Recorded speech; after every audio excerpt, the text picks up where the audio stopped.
चलो इसमें देखते हैं डाल्टन का परमाणु सिद्धांत। किसका परमाणु सिद्धांत?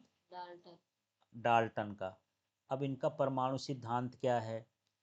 तो डाल्टन के परमाणु सिद्धांत के अनुसार सभी द्रव्य माने जितने भी पदार्थ हैं, चाहे वो तत्व हो, चाहे वो यौगिक हो, चाहे वह मिश्रण हो, किससे बना होता है? सूक्ष्म और अविभाज्य। जिसमें और भी जोड़ देना, किससे बना होता है? सूक्ष्म और अविभाज्य कणों से मिलकर बना होता है, जिन्हें क्या कहते हैं? परमाणु। तो बहुत सारे परमाणु की डेफिनीशन हो गई, पर छोटी सी डेफिनीशन वही है कि पदार्थ का सूक्ष्मतम और अविभाज्य कण क्या कहलाता है? परमाणु। अब डाल्टन के सिद्धांत के मुख्य बिंदु समझते हैं, क्या क्या है?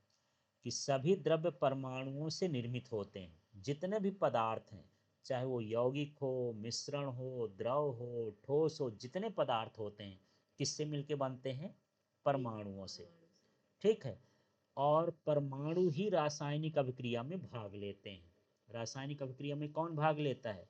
परमाणु। या अणु लेता है? यौगिक लेता है? कौन लेगा? परमाणु लेगा।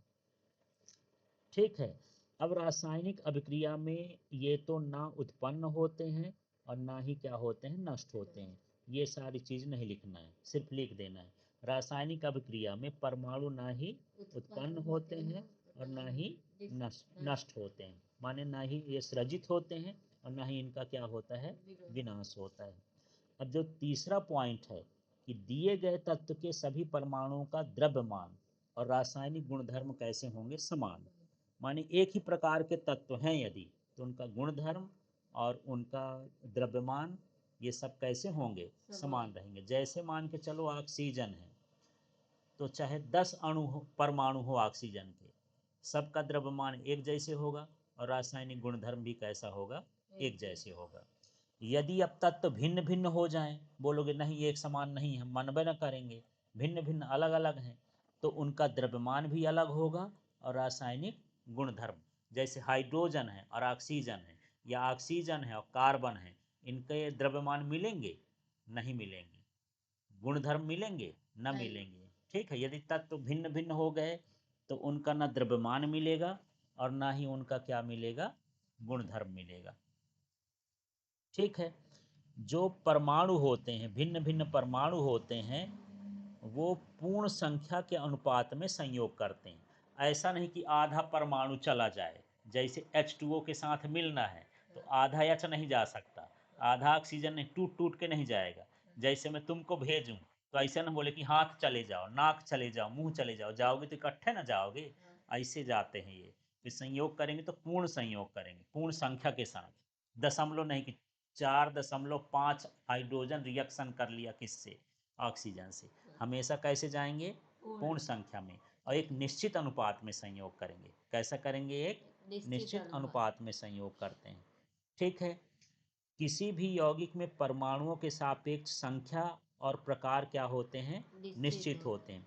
माने कोई भी यौगिक बना, जैसे CO2 है तो इसमें कार्बन और 1 है, ऑक्सीजन 2 है, तो एक निश्चित अनुपात CO2 में इतना ही रहेगा, चाहे उनके द्रव्यमान का अनुपात हो, चाहे संख्या का अनुपात हो।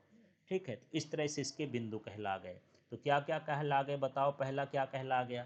सभी द्रव्य परमाणु से निर्मित होते हैं। हाँ। और और रासायनिक अभिक्रिया में कौन भाग लेता है? परमाणु रासायनिक अभिक्रिया में भाग लेते हैं। फिर रासायनिक अभिक्रिया में परमाणु नष्ट हो जाता है? नहीं, रासायनिक अभिक्रिया में न तो परमाणु नष्ट होता है, और न ही उत्पन्न होता है। उत्पन्न होता है। ठीक है। और एक ही तत्व के परमाणु का द्रव्यमान कैसा होगा? समान। हाँ, द्रव्यमान भी समान रहेगा, गुण भी समान रहेगा। अब अलग अलग परमाणु होंगे तो उसका द्रव्यमान भी अलग होगा और गुण भी कैसा होगा? अलग अलग अलग होगा। यदि ये मिलते हैं तो किस संख्या के अनुपात में मिलते हैं? पूर्ण संख्या के अनुपात में मिलते हैं, निश्चित अनुपात में मिलते हैं। ठीक। और किसी भी यौगिक में परमाणुओं का अनुपात संख्या कैसी होती है? समान। निश्चित होती है। संख्या भी निश्चित होती है, अनुपात भी निश्चित होता है। तो परमाणु की खोज किसने की? डाल्टन। परमाणु सिद्धांत किसने दिया?